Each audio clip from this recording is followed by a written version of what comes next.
What's happening, folks? Back with another reaction, back with some more Cure, and we're returning to the singles compilation Japanese Whispers 1983. Thank you again to Phil.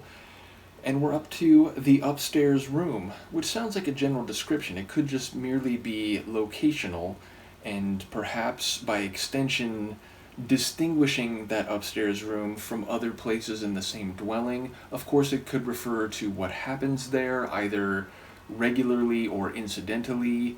I suppose there could be like a late night vibe, which maybe I'm just getting because of that Monty Python sketch. I think it's called Travel Agent, where the initial character walks into a travel agency and the receptionist is like, "Oh, would you like to come upstairs?" with a bit of a wink.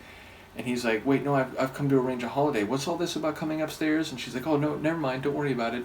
So maybe that's just an association I make because of that comedy bit. But yes, I do wonder what sets this room apart from other places and why it is significant. Given that I'm aware their lyrics by this point are perhaps becoming less dark and less heavy and shifting towards subjects which maybe still have nuance, maybe are still emotionally complex, but seem to have a bit of a lighter atmosphere or a bit more of a straight-away narrative storytelling character, I wouldn't expect it to be especially heavy and painful or dark, but let's see what I pick up on a first listen.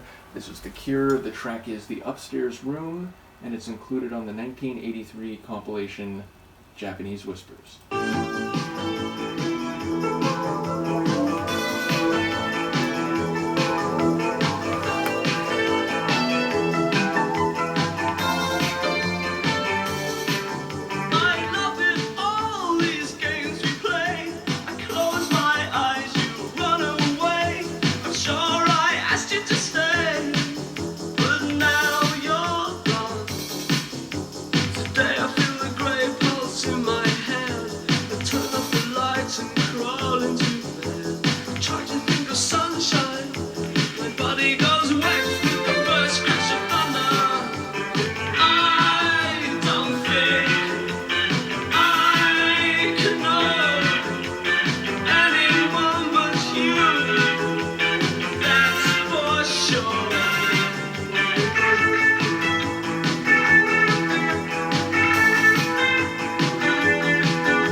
That's cool. So, Sonically, a lot going on. I wondered if there was both like guitar bass and synth bass, but maybe it was just guitar bass. But there was a nice like rolling rhythm down low in the bass. Then there's those little guitar flourishes, a couple different like keyboard lines, including that very like light rounded bubbles, which is just the way my brain made sense of it, but it had a very like light roll to it. And then there was like a different melodic line which also had a nice sound to it.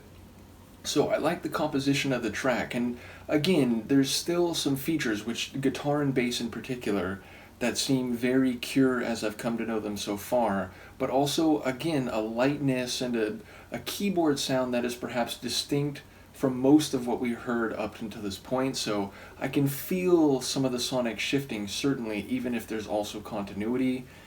And then lyrically, I'm really intrigued here because, he talks about how he has to sleep alone, and he talks about, this, like, what was it? A drunken kiss or like an alcohol flavored kiss, something like that. So it suggests like there may be some like furtive activity, but also he's talking about, sleeping alone.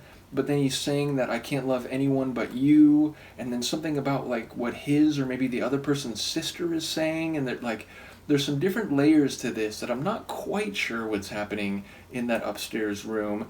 But then he says, "Oh, we can dance the night away together." So it sounds like there is some positivity here, even if it's, not fully, what's the right word? Not respectable, but like if it's a bit outside the lines, it's a bit, again, sordid, feels like too strong of a word, but it sounds like there's, like an imperfection in what's happening emotionally or interpersonally, and yet it still seems genuinely fond and connected to this other person, even if, again, there's some outside players that, like, I wonder if there was a sister and a brother, something about like piling on top of him. I wasn't sure what that line was. So yeah, whether or not there's like intimate activities happening in this upstairs room, it sounds like it's their place where they can be, free, whether that means, to engage in intimacy, but also to, have fun together. But then again, that line about him like always needing to sleep alone,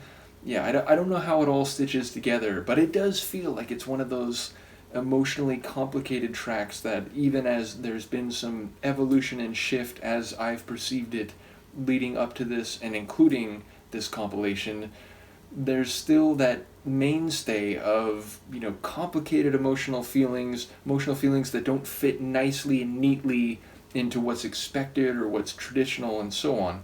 So yeah, looking forward to hearing what people have to say about this one, but another really cool Cure tune. Let me know what you think, and I will see you next time. Peace.